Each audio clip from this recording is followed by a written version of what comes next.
So today we're going to do another little yoga session. We'll kind of keep them brief. Just a little fun thing that you can slip in anytime in your day. And today Miles is going to assist me. Today I thought we'd try to do a little yoga session that would incorporate all three of the areas that we usually focus on for stress, which are the neck, the shoulders, and the hips. So we'll try to make sure we get 2 poses for each spot.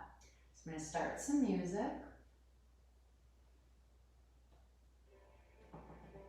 And the first thing I want you to do is to come into your child's pose.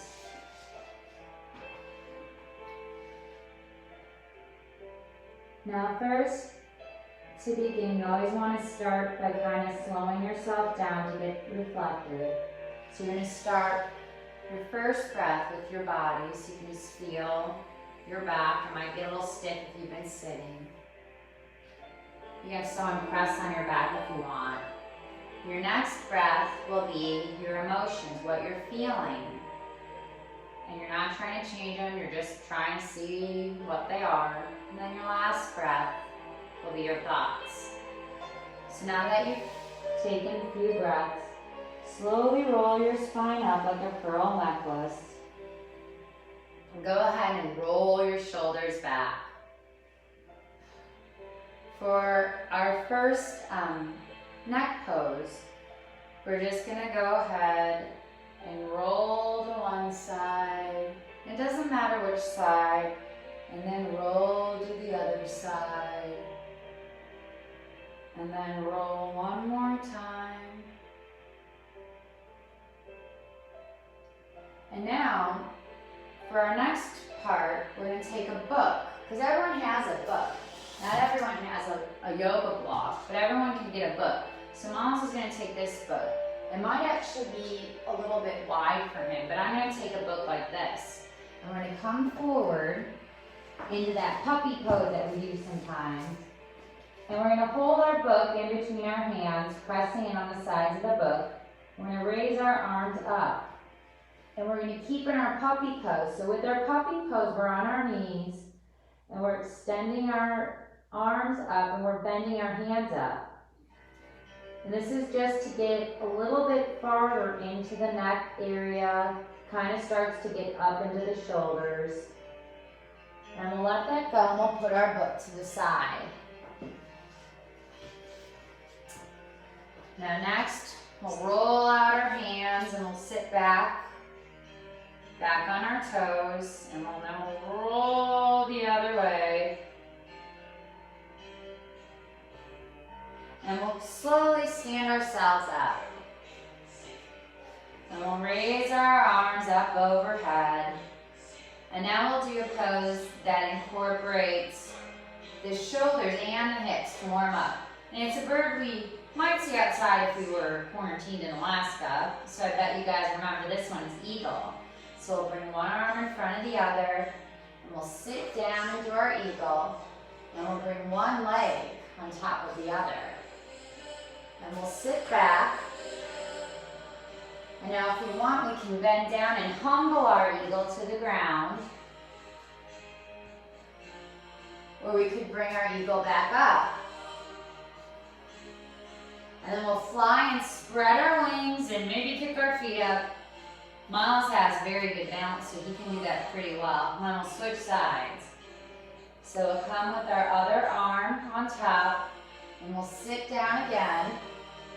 And we'll bring the other leg over. And it might take a little bit, but try to get all the way down and then humble your eagle. And then we'll come up, and we'll go ahead and extend the arms out. And we're getting a little more energized with a little bit more energizing music. And since we've probably been taking lots of walks, we're going to go ahead and get down into our downward dog and take our dog for a walk. So go ahead and walk your dog. This also stretches your shoulders out and stretches your back out as well. So taking your dog for a walk, and then your dog's trying to take pee, so you lift one leg up. Make sure you 2. Now we'll start to warm up and get into those hips. Circling the hips. And then you can extend that leg straight and all the way up. And then we'll swing it forward into a crescent pose. Now crescent pose, we probably don't think about it, but this is actually considered a hip pose. It gets into the front aspect of the hip, or the hip flexors.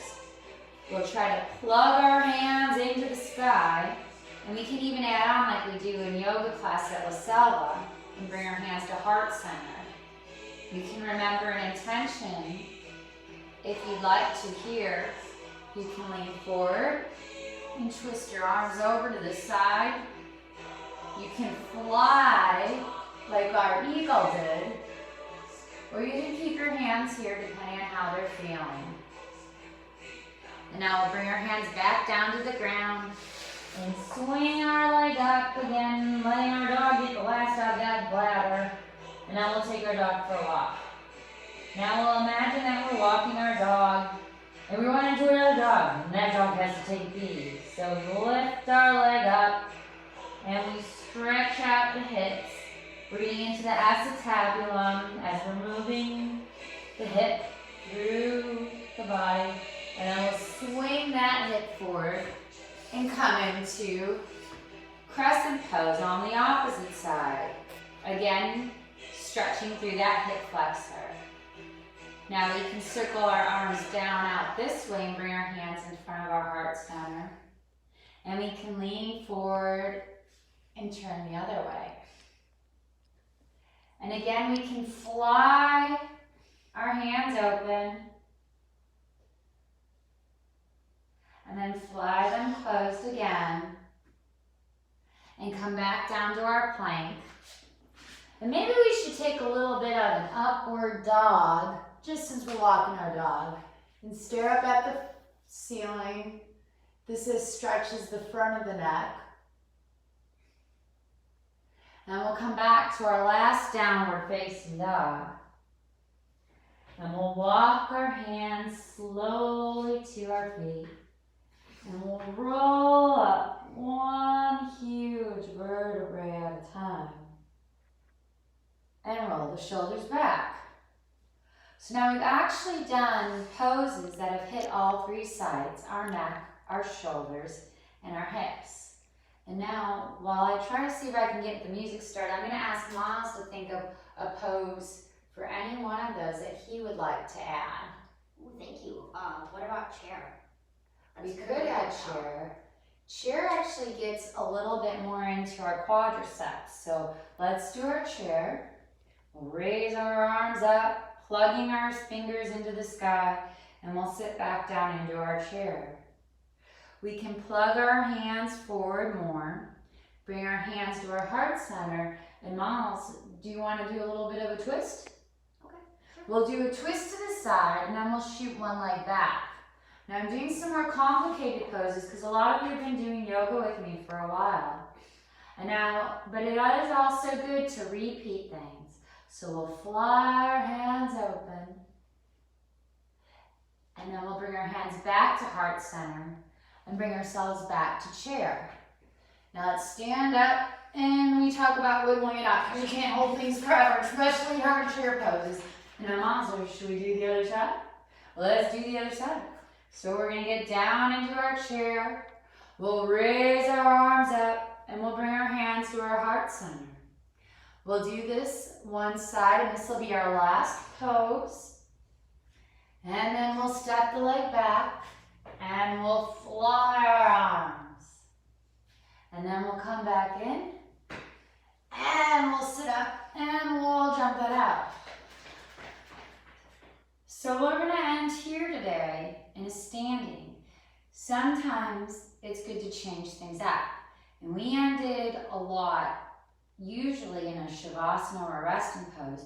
I've been hearing from a lot of people that are feeling like they're not getting as much energy out. So we did a little energizing routine.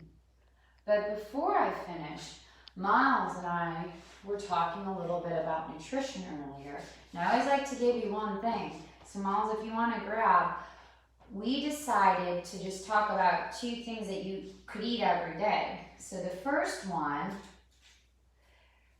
is a pineapple. Now pineapples aren't as everyday popular as the second food, but the reason I picked a pineapple is it actually has something called bromelain, and that's actually extracted from the pineapple, and it's sold as supplements to adults, and it's used as a remedy in alternative medicine for sinusitis, for inflammation, and sometimes even for cancer.